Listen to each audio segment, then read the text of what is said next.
Hello Radhika, और बता कैसी है। मैं ठीक हूँ, तू बता। सच कितने दिनों बाद मिल रहे हैं।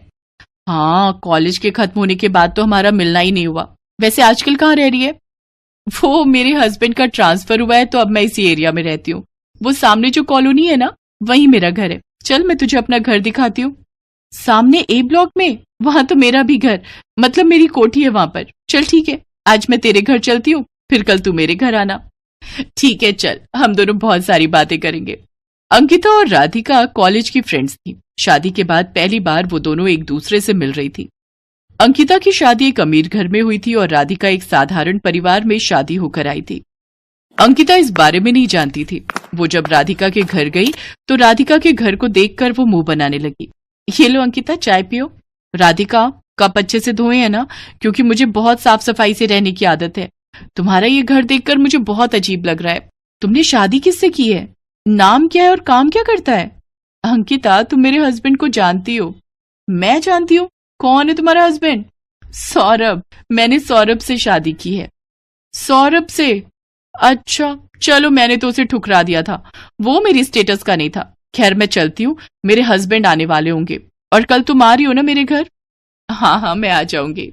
अंकिता भी जाने ही लगती है कि सौरभ आ जाता है। अंकिता को देखकर वो चौंक जाता है। अंकिता, तुम और यहाँ? सौरभ, कैसे हो? बहुत दिनों बाद मिलना हुआ। हाँ, मुझे अभी पता चला कि राधिका ने तुमसे शादी की है। और कैसे हो? हम दोनों रास्ते में ही मिले। राधिका मुझे यहाँ ले आई और मुझे तभी तुम्हारे बारे में पता चला। अच्छा चलती हूँ, आना कभी राधिका के साथ। अब हाँ हाँ जरूर, बाय। राधिका, तुम जानती हो अंकिता कैसी है? इसे अपने पैसे पर बहुत घमंड है। तुम इसके साथ बात नहीं करो तो। सौरभ, वो कॉलेज की बात थी, अब समय बदल गया है। अब हम दोनों शादीशुदा हैं। वो जानती है, उसकी अपनी लाइफ है और मेरी अपनी, इसलिए तुम टेंशन मत लो। तुम बैठो, मैं तुम्हारे लिए भी चाय बना कर लाती हूँ। अगले दिन राधिका अंकिता के घर जाती है। राधिका, आओ, मैं तुम्हारा ही वेट कर रही थी। ये देखो, इस करवा चौथ के लिए मैंने ये साड़ी मंगवाई है, पूरे 5 लाख की है। वैसे मैं तुम्हें क्यों दिखा रही हूँ? तुम्हारी तो इतनी हैसियत ही नहीं है कि तुम इतनी महंगी साड़ी खरीद सको। तुम क्या पहन रही हो इस करवा चौथ पर? मैं कुछ भी पहन लूंगी। वैसे सौरभ मेरे लिए एक साड़ी लाए थे, सोच रही हूँ उसे ही तैयार करवा लूं। अच्छा, मेरे तो हस्बैंड को इतना टाइम ही नहीं होता। उनकी इतनी सारी मीटिंग होती है, इतना बड़ा बिजनेस हैंडल करते हैं वो, तो उनको सब कुछ देखना पड़ता है। वो तो बस मुझे पैसे दे देते हैं और मैं अपने आप ही ले लेती हूँ। अच्छा, मैं कह रही थी करवा चौथ की पूजा के लिए तुम मेरे घर ही आ जाना। सब आते हैं, कॉलोनी की लेडीज मेरे घर पर इकट्ठा होती हैं। सबको पता है कि यहाँ बहुत स्पेस है और सबके लिए स्पेशल इंतजाम किया जाता है। गिफ्ट देती हूँ मैं सबको, और भी बहुत कुछ। बहुत मजा आता है। एक काम करना, तुम आ ही जाना मेरे घर, मैं तुम्हें इनवाइट कर रही हूँ। ठीक है, मैं आ जाऊंगी। करवा चौथ के दिन राधिका तैयार होकर अंकिता के घर पहुंचती है। अंकिता, तुम्हारी साड़ी तो बहुत सुंदर लग रही है। अच्छी लगी? Oh thank you. वैसे मैं सेलेक्ट ही ऐसा डिजाइन करती हूँ कि सब देखते रह जाएं। राधिका, तुम्हारी साड़ी तो बहुत सिंपल लग रही है। सब लोग पूजा में बैठ जाओ, मैं कथा शुरू कर रही हूँ। अरे पंडिताइन जी बुला रही हैं। चलो चलो, सब पूजा में बैठते हैं, घेरा बना लो सब। सब लोग करवा चौथ की पूजा करते हैं। मेरी सारी प्यारी फ्रेंड्स, आप सबने यहाँ आकर करवा चौथ बहुत ही इंटरेस्टिंग बना दिया। सब अपने अपने गिफ्ट लेकर जाना। राधिका, तू थोड़ी देर मेरे पास ही रुक, बाद में चली जाना। ठीक है अंकिता। राधिका अंकिता के पास रुकती है, तभी सौरभ का कॉल आ जाता है। हाँ सौरभ, मैं अंकिता के घर पर थी। वो करवा चौथ की पूजा यहीं की थी। पिज्जा? ओके, वैसे आज मेरा भी पिज्जा खाने का बहुत मन है। ठीक है, मैं थोड़ी देर में आती हूँ। अच्छा अंकिता, अब मैं चलती हूँ, सौरभ मेरा घर पर इंतजार कर रहे हैं। हाँ हाँ बिल्कुल, और वैसे भी राजीव आने वाले हैं। आज मुझे उनके साथ डिनर पर जाना है। हम हर साल करवा चौथ पर बाहर ही खाना खाते हैं। ये तो बहुत अच्छी बात है, जरूर जाना चाहिए। अच्छा मैं चलती हूँ। राधिका घर आ जाती है। अंकिता अपने पति राजीव के साथ रात को डिनर करने के लिए एक होटल में जाती है। तभी उसकी नजर एक टेबल पर पड़ती है जहां राधिका और सौरभ डिनर कर रहे थे। अंकिता चौंक जाती है। राधिका अंकिता को देख चुकी थी। वो उसे आवाज लगाती है, अंकिता आओ ना, हमें ज्वाइन करो। ये मेरी फ्रेंड राधिका है, हम दोनों कॉलेज के फ्रेंड हैं। मिस्टर सौरभ? अरे राजीव जी, आप सौरभ को कैसे जानते हैं? एक दिन मैं किसी जरूरी काम से एक मीटिंग में जा रहा था तो रास्ते में मेरी कार खराब हो गई थी। मुझे अर्जेंट पहुंचना था तो मुझे सौरभ ने अपनी बाइक पर लिफ्ट दी थी और मैं समय पर मीटिंग में पहुंच पाया था। उसी दिन से हम दोनों अच्छे दोस्त बन गए। सौरभ, मुझे पता चला आपकी डील फाइनल हो गई। मुझे बहुत खुशी हुई आपकी तरक्की का सुनकर। Thank you so much Rajiv ji. इसीलिए तो हमारी प्रिय धर्मपत्नी ने बोला कि आज डिनर करवाओ। बस मूड बनाया और निकल आए डिनर करने के लिए। बिल्कुल अंकिता, तुम्हें पता है सौरभ ने मुझे स्पेशल सरप्राइज दिया। सौरभ का प्रमोशन हो गया, इसलिए आज ये मुझे पार्टी दे रहे हैं और मैं चाहती हूँ कि हमारी खुशी का आप दोनों भी हिस्सा बनो। बिल्कुल राधिका जी। आओ अंकिता, वहाँ अकेले बैठकर क्या ही डिनर करेंगे, इनके साथ करते हैं ना, तो मजा आएगा। ठीक है, जैसी आपकी मर्जी। अंकिता चुप थी क्योंकि वो जिस घमंड में जी रही थी आज वो घमंड चूर चूर हो गया था। राधिका भी समझ चुकी थी कि अंकिता का घमंड तोड़ने का इससे अच्छा मौका और कोई नहीं था, क्योंकि वो जानती थी कि अंकिता उसे कितनी बार नीचा दिखा चुकी है। पर राधिका ने अंकिता का सम्मान भी किया, साथ ही उसे अच्छा सबक सिखा दिया, जैसे कि ईंट का जवाब पत्थर से देना।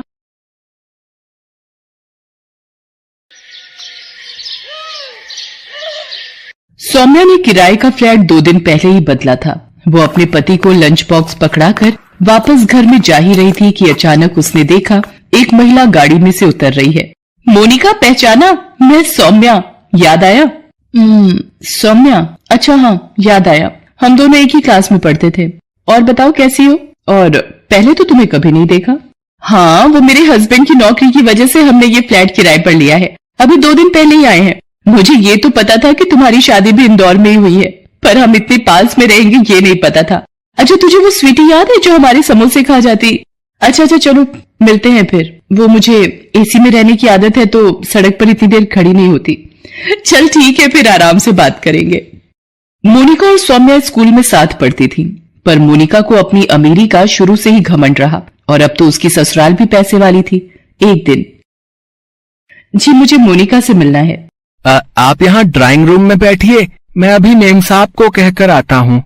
नौकर सौम्या को ड्राइंग रूम में बैठाकर मोनिका को बुलाने चला जाता है। कुछ देर बाद मोनिका अपने कमरे में से बाहर आती है। सोहन, इनके लिए कुछ जूस या चाय वगैरह दो। क्या लोगी सौम्या?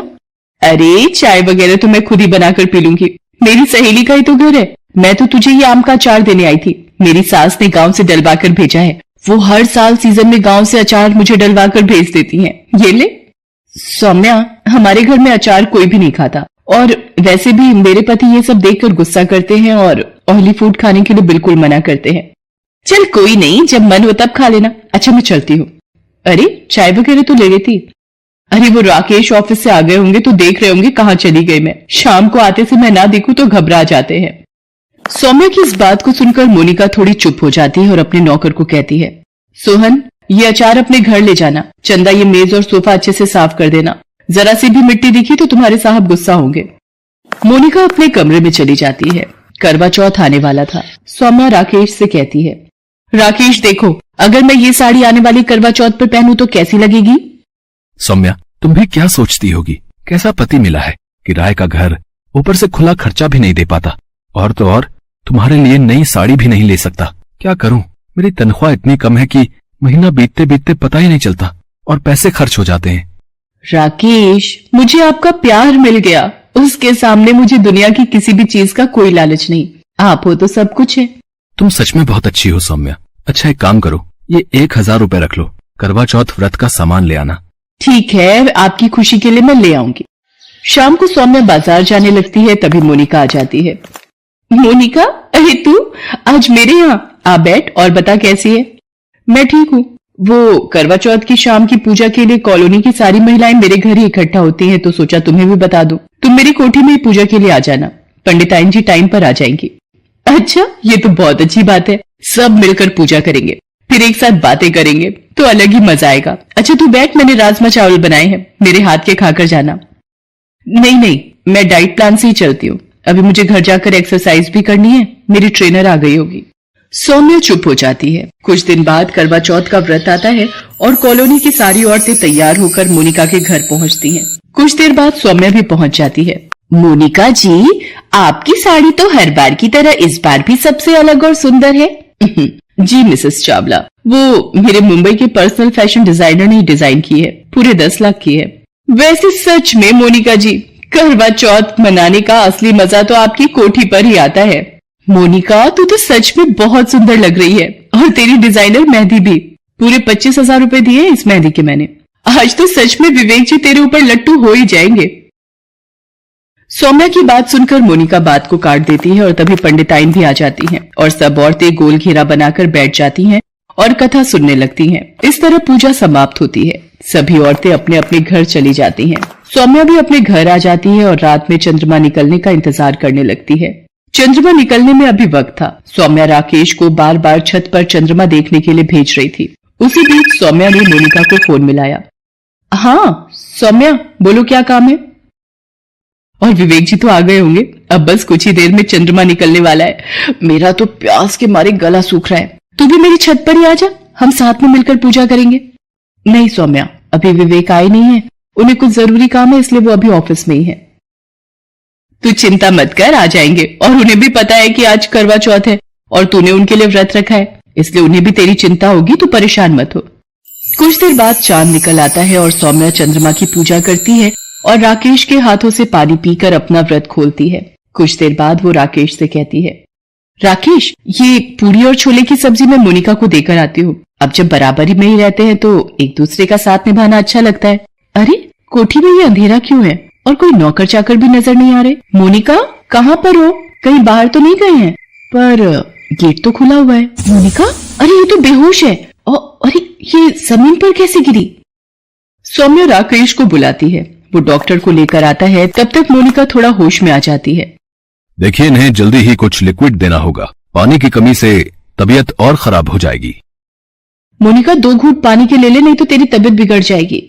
नहीं, जब तक विवेक अपने हाथ से पानी नहीं पिलाएंगे मैं अपना व्रत नहीं खोलूंगी। अच्छा, मैं चलता हूँ। आप कोशिश कीजिए कि ये कुछ लिक्विड पानी या जूस पी लें, उससे ही तबीयत में सुधार आएगा। तो मैं दोबारा आ जाऊंगा। पता नहीं, विवेक का फोन भी नहीं मिल रहा है। मैंने बहुत बार ट्राई किया है। आज त्योहार की वजह से सारे नौकर भी जल्दी घर चले गए हैं। पता नहीं चक्कर कैसे आ गया। एक काम कर, मुझे विवेक जी के ऑफिस का पता दे, राकेश उनको जाकर ले आएंगे। बस तू अपना मन शांत रख, सब ठीक हो जाएगा। राकेश, आप विवेक जी के ऑफिस चले जाओ। राकेश अपनी मोटरसाइकिल पर विवेक के ऑफिस जाता है और वहां जाकर उसे सारी बात बताता है। विवेक एक मीटिंग में व्यस्त था, इसलिए उसका फोन ऑफ था। कुछ देर बाद विवेक घर पहुंचता है। आई एम सॉरी मोनिका, मैं भूल गया था। आज तुमने मेरे लिए करवा चौथ का व्रत रखा है और तुम सुबह से भूखी प्यासी मेरी राह देख रही हो। राकेश कुछ देर और मुझे लेने ना आता तो मैं पता नहीं कितने घंटे और ऑफिस में काम करने में बिजी रहता। मोनिका, चलो अब सबसे पहले चंद्रमा की पूजा कर लो और विवेक जी के हाथ से पानी पी लो, ताकि तुम भी पानी और जूस पी सको। मोनिका चंद्रमा की पूजा करती है और विवेक के हाथों से पानी पीती है। उसके बाद सौम्या उसके लिए जूस लेकर आती है। सौम्या, तुम सच में बहुत अच्छी हो। मैंने ही तुम्हें समझने में गलती की। तुम्हारा दिल सच में बहुत बड़ा है। आपका भी बहुत बहुत धन्यवाद राकेश जी, आपने मेरे लिए इतना कुछ किया। सच में हमें तो आपको धन्यवाद देना चाहिए। आप जैसे इतने अच्छे पड़ोसी हमें मिले हैं, ये तो हमारा सौभाग्य है। विवेक, सौम्या मेरे बचपन की सहेली है। हम दोनों साथ में ही स्कूल में पढ़ते थे, पर ना जाने अमीरी ने मेरी आंखों पर कैसी अंधी पट्टी बांध रखी थी, जो आज मैंने खोल दी है। मोनिका, और मैं भी तुमसे वादा करता हूँ कि अपनी जिंदगी में काम के साथ साथ अपने रिश्ते को भी अहमियत दूंगा।